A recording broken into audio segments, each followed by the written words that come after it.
Hoy vamos a presentar un caso clínico de cabeza y cuello.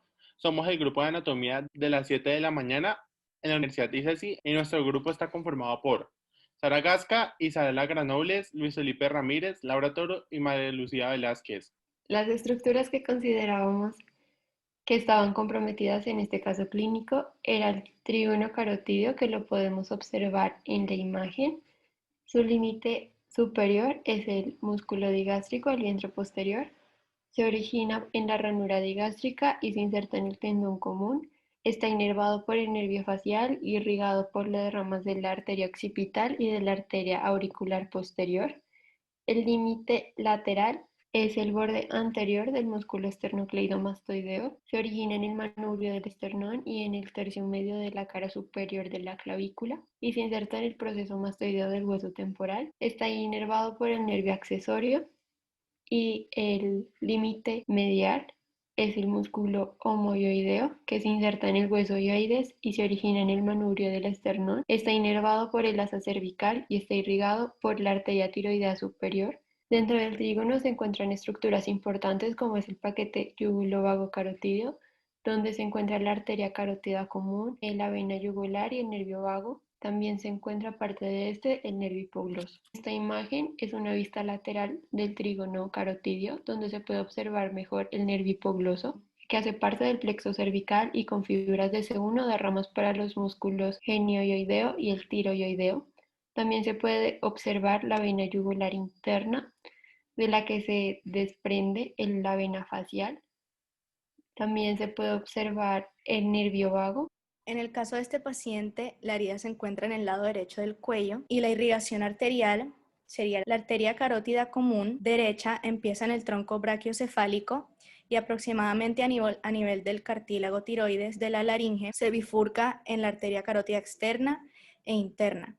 La interna no da ramas en el cuello, la externa sí, y se encarga de irrigar la zona cervical y sus estructuras anatómicas. En orden ascendente se encuentra la arteria tiroidea superior, la arteria faríngea ascendente, la arteria lingual, la arteria facial, la arteria occipital, la arteria auricular posterior, la arteria temporal superficial y la arteria maxilar. La mayoría de venas de la región cervical anterior son tributarias de la vena yugular interna. Empieza en el agujero yugular como continuación directa del seno sigmoideo. La vena desciende en la vaina carotidia acompañando a la arteria carótida interna. El extremo inferior de la vena pasa profundo al espacio entre las cabezas external y clavicular del esternocleidomastoideo. Posterior a la extremidad external de la clavícula, la vena yugular interna se une con la vena subclavia para formar la vena brachiocefálica, y las tributarias de la vena yugular interna incluyen el seno petroso inferior, la vena facial, lingual, faríngea, occipital, tiroidea superior y tiroidea media.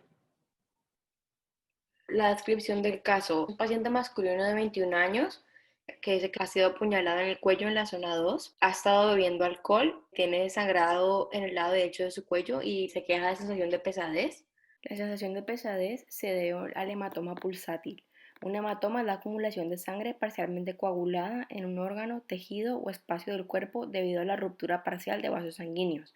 La sangre se acumula porque no se puede filtrar completamente por la herida y causa la sensación de pesadez al comprimir las estructuras vasculares y nerviosas a la altura de la herida. Tiene dolor a la movilización del cuello y niega signos de dificultad respiratoria.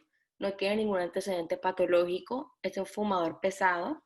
No tiene vacunas de adultos, lo que puede indicar que de pronto puede sufrir de tétano después de la apuñalación. Su padre es diabético. La cabeza presenta una escoriación que no sangra en la región temporoparietal derecha y las pupilas están reactivas e isocóricas y las escleras están anictéricas. En el cuello está móvil con la herida lineal oblicua en la zona 2 del hemicuello derecho a unos 2.5 centímetros laterales con respecto a la línea mediana. La herida tiene una longitud aproximada de 3 centímetros con sangrado activo moderado, asociado a la presencia de un hematoma perilesional pulsátil a la palpación de aproximadamente 5 centímetros, que ha ido aumentando de tamaño desde la zona cardiopulmonar. El tórax es simétrico, se auscultan ruidos cardíacos rítmicos, regulares y sin soplos. En la zona, el abdomen está normal, está blando, depresible, sin sensación de masas a la palpación y hay peristaltismo. Y las extremidades están móviles, sin edemas, hay pulsos periféricos presentes y reflejos osteotendinosos sin alteraciones. Y el sistema nervioso central también está normal. El paciente está orientado en tiempo, lugar y persona, con aliento alcohólico y los signos vitales están normales. En heridas cortopunzantes o en heridas de cuello es importante clasificar las zonas para así obtener un diagnóstico adecuado. Por eso usamos la anatomía para precisar este diagnóstico. Las zonas del cuello se dividen en zona 1, zona 2 y zona 3. La zona 1, que viene desde la base del cuello, es demarcada por abajo por las clavículas y en su parte superior por el cartílago cricoideo. En esta encontramos la arteria carótida común, las venas vertebrales subclavias, la unión entre el yúgulo subclavia, el conducto torácico y el nervio vago. Es importante clasificar esta zona, puesto que heridas penetrantes provocan una lesión vascular, causando una hemorragia externa por la abertura torácica o una exanginación intrapleural. En la zona 2, esto abarca la porción media del cuello y es la región que va desde el cartílago cricoideo al ángulo de la mandíbula. En esta encontramos la arteria carótida común y sus bifurcaciones en la arteria carótida externa y carótida interna, en las arterias vertebrales, en la vena yugular interna, la laringe, en la tráquea cervical, el esófago, el nervio hipogloso y el vago. Es importante clasificar en esta medida, puesto que esta zona puede causar una pérdida de la vía aérea y asfixia, un hematoma expansivo que comprime las vías respiratorias o aéreas y una hemorragia activa en la arteria carótida o en la vena yugular interna. Esto puede causar una exanginación o sangrado interno, que una lesión asociada a la tráquea o pueden también llevar a una aspiración y asfixia. En la zona 3, que está desde la parte superior del cuello y está delimitada por el ángulo de la mandíbula y en la base del cráneo. En esta encontramos la arteria carótida interna, las venas yugulares internas, lo que es la faringe, que se encuentra en la parte posterior de la vía respiratoria, el nervio glosofaringeo, el vago y el hipogloso. Es importante esta zona 3, puesto que una herida penetrante podría causar una hemorragia severa en la arteria carótida interna y en la base del cráneo. Nos encontramos ante una herida lineal oblicua que se ubica en la zona 2, puesto que hay un hematoma pulsátil y también posiblemente una hemorragia en el hemicuello derecho a unos 2.5 centímetros de la línea media del cuello. Sabiendo que la herida se localiza en esta región anterior del cuello, específicamente en el trígono carotidio, podemos ver que está relacionada con el paquete yúgulo-vago carotidio, que comprende la arteria carótida común, la yugular interna y el nervio vago. Su posición puede comprometer estructuras importantes como son vasos, músculos o nervios. La herida posiblemente pudo atravesar los músculos del vientre superior del omoideo y esternoideo. Estas estructuras se encuentran lateral a la línea media del cuello, específicamente ubicadas en la parte medial de la herida. Es prudente aclarar que una herida profunda perforó el platisma, lo que nos ayuda a ubicar si son superficiales, quiere decir que no comprometieron estructuras importantes, y si perforan el platisma, quiere decir que son de alto riesgo. Vemos también que profundo estos músculos se encuentran otros, como el músculo tiroideo en su parte más profunda y lateral, y está relacionada también la glándula tiroides inferior a la herida y el cartílago tiroideo más hacia medial de la herida y hacia anterior. En esta parte posterior de la herida podemos ver que se relaciona con la arteria carótida común y la vena yugular interna. La arteria carótida común está abrazada por el nervio hipogloso y por tanto también se puede ver comprometido. A la altura de la herida encontramos que está muy relacionada con la parte inferior de lo que comprende que es la laringe y la faringe, su parte posterior. Es prudente aclarar que el cuello es una zona muy pequeña y por tanto las estructuras están muy cerca, por eso tiene tantas relaciones. El primer posible diagnóstico es una lesión vascular dura, la herida en la arteria carótida común, porque por ahí pasa la arteria que queda en la zona 2, que va desde el borde inferior del cartílago cricoide hasta el ángulo de la mandíbula. Esta herida se clasifica como dura dado la presencia de un hematoma pulsátil y de un sangrado. Como segunda impresión diagnóstica, consideramos una herida de vía respiratoria. El paciente al momento de ingreso al hospital no presenta ninguna dificultad respiratoria, sin embargo, debido a la localización de la herida, estructuras como la faringe y laringe pudieron verse afectadas.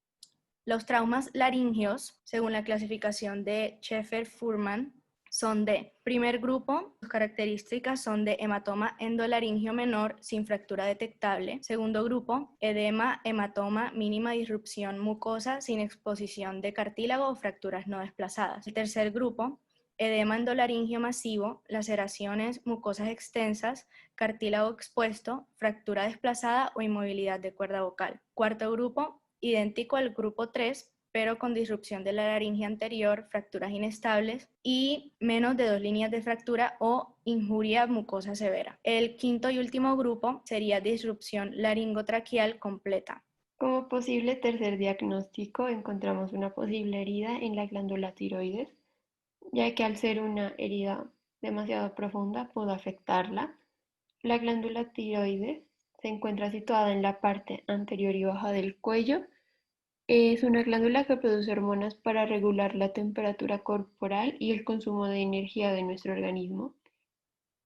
Además, por esta se encuentran estructuras importantes como es el nervio recurrente, que lo podemos observar en la imagen, que se desprende del nervio vago. Se encuentra irrigado por la arteria tiroidea superior, que es la primera ramificación de la arteria carotídea externa, y la arteria tiroidea inferior, que es la rama principal del tronco tirocervical, viene de la arteria subclavia. El drenaje se encuentra en las venas tiroideas superior, media e inferior. Aquí podemos observar las venas tiroideas inferiores y las arterias tiroideas superiores, y que juntas drenan en la vena yugular interna. Su inervación simpática se encuentra en el ganglio cervical y parasimpática en el nervio laríngeo recurrente, que ya lo había mencionado anteriormente, y en el nervio vago. Aparte de eso, puede estar comprometido posiblemente el nervio frénico, que lo podemos observar en la imagen. El diagnóstico más apropiado sería una arteria vascular penetrante en la arteria carótida común con sangrado activo.